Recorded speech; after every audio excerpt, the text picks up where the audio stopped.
Hi friends, welcome to 9 వంటలు.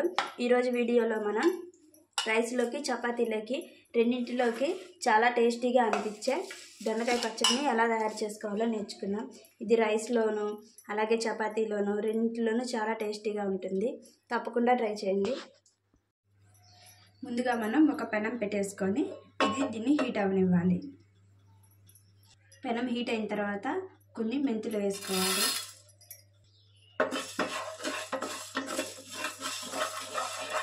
ఈ మెంతులు లైట్గా వేగిన తర్వాత కాస్త జీలకర్ర,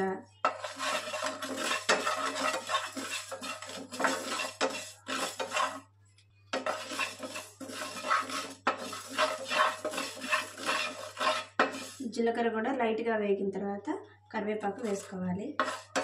కరివేపాకుని కూడా దోరగా వేయించుకోవాలి. అలాగే 1 టీ స్పూన్ పచ్చిశనగపప్పు,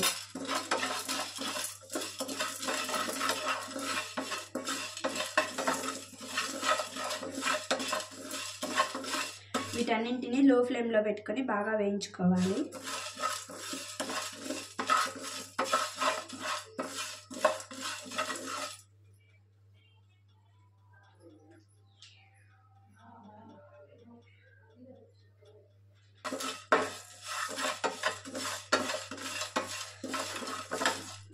ఇవి ఇలా దోరగా వేగిన తర్వాత వీటిని పక్కకు తీసేసుకోవాలి.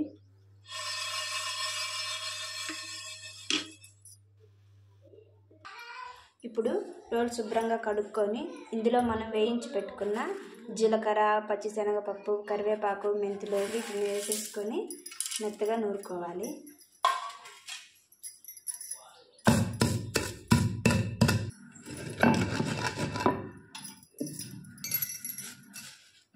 ఇది ఇలా మెత్తగా నూరిన తర్వాత కొంచెం బరగ్గా ఉంటుంది. ఇలా అయిన తర్వాత పక్కకు తీసేసుకోవాలి. ఇప్పుడు ఇందులో చిన్నులపై వేసుకొని నూరుకోవాలి.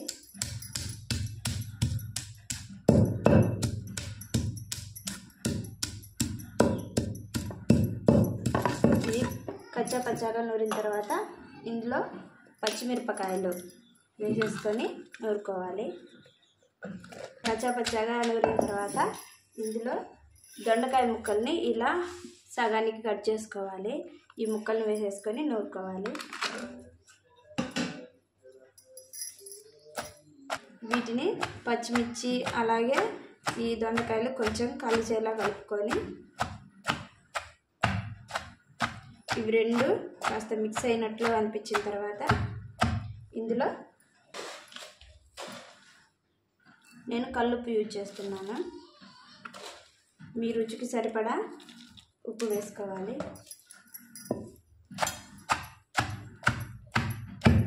ఇప్పుడు వీటిని కూడా కచ్చా పచ్చాగా వచ్చేలా ఉంచుకోవాలి.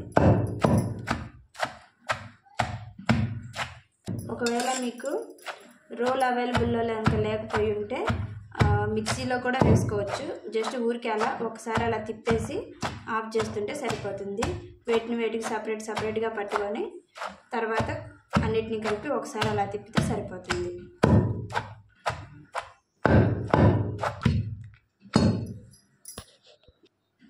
ఇప్పుడు ఇందులో కాస్త పసుపు వేసుకుందాం.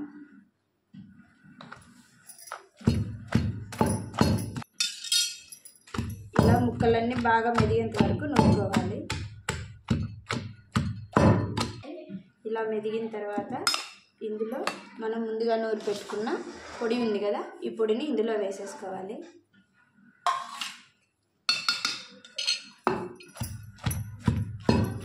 ఈ పొడి కూడా మొత్తం బాగా కలిసేంత వరకు నూరుకోవాలి.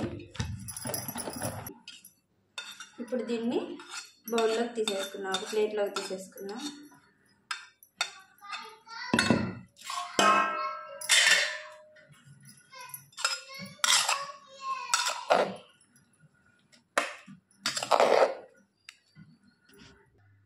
ఇప్పుడు దీనికి మనం తాలింపుని రెడీ చేసుకుందాం. దానికోసం పెనం పెట్టేసి కొంచెం హీట్ అవనివ్వాలి. ఇందులో కాస్త ఆయిల్ వేసుకోవాలి. ఆయిల్ కాస్త హీట్ అయిన తర్వాత ఇందులో 1 టీ స్పూన్ పచ్చిశనగపప్పు, 1 టీ స్పూన్ జీలకర్ర, 1 టీ స్పూన్ మినపప్పు తీసుకొని అలాగే ఒక హాఫ్ టీ స్పూన్ ఆవాలు కూడా తీసుకొని కొంచెం వేగనివ్వాలి. వీటన్నింటినీ కలిపి పెట్టాను.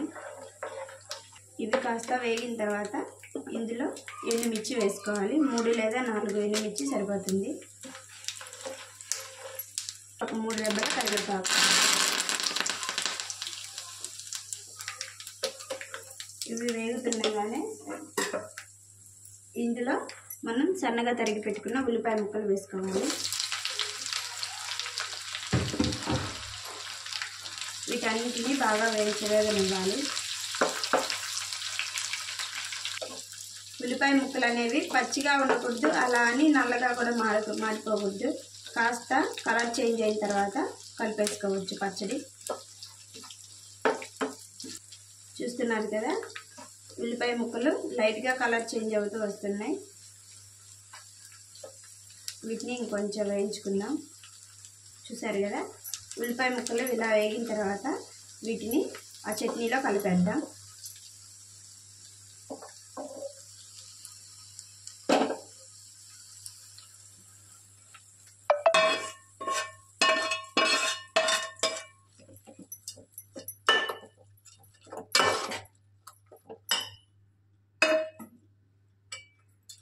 ఈ పచ్చడిని కాస్త మగ్గనివ్వాలి.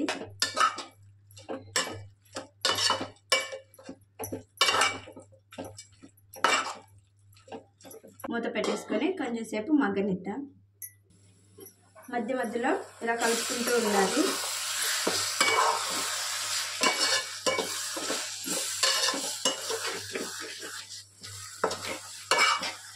అడుగంటకుండా కలుపుతూ ఉండాలి అప్పుడప్పుడు. వీటిని బాగా యాగనివ్వాలి.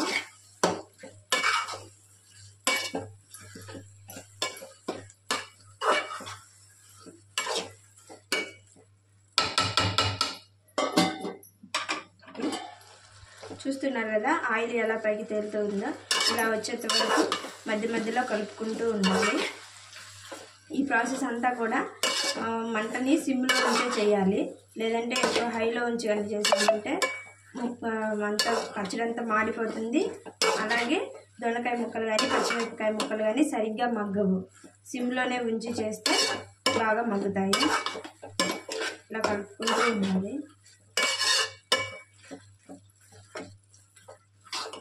చూసారు కదా, ఇలా వచ్చిన తర్వాత దీన్ని మళ్ళీ ఒకసారి కలుపుకోవాలి. దొండకాయ ముక్కలు అనేవి కాస్త కలర్ చేంజ్ అయ్యాయి. పచ్చిమిరపకాయలు దొండకాయలు చూసారా, ఇలా అయిన తర్వాత కంప్లీట్గా మగ్గిందని అర్థం. దీన్ని ఒకసారి బాగా కలుపుకోవాలి. ఇందులో సాల్ట్ సరిపోయిందో లేదో ఒకసారి టేస్ట్ చూసి సరిపోతే ఓకే, సరిపోతే కొంచెం సాల్ట్ కలిపేసుకోవాలి. ఈ వీడియో మీకు నచ్చినట్లయితే లైక్ చేయండి. ఇలాంటి మరిన్ని వీడియోస్ కోసం నా ఛానల్ని సబ్స్క్రైబ్ చేసుకోండి. మీరు కూడా తప్పకుండా ట్రై చేయండి. రైస్ లేకు అలాగే చపాతీలో కూడా చాలా బాగుంటుంది. మీరు కూడా ట్రై చేసి మీకు ఎలా వచ్చిందో నాకు కామెంట్లో చెప్పండి. Thank you.